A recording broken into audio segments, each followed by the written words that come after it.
By লাইনে যাব। আবার Casuarina tree like a huge Python, একটা বিরাট বড় পাইথন সাপের মতো, এটা একটা simile example. Winding round and round, যেটা পুরো ঘুরিয়ে ঘুরিয়ে পেঁচিয়ে পেঁচিয়ে, ওকে।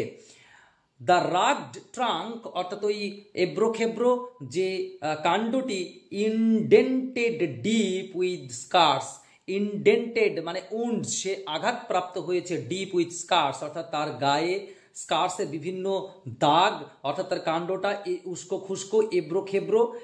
Up to its very summit near the stars, আর সে কি করেছে জানো, সে একদম উপর পর্যন্ত পৌঁছে গেছে, একটা হিউজ পাইথন সাপের মতো করে একদম উপর পর্যন্ত পৌঁছে গেছে। কে পৌঁছে গেছে না, একদম স্টারদের কাছে পৌঁছে গেছে, এটা হাইপারবোলার এক্সাম্পল।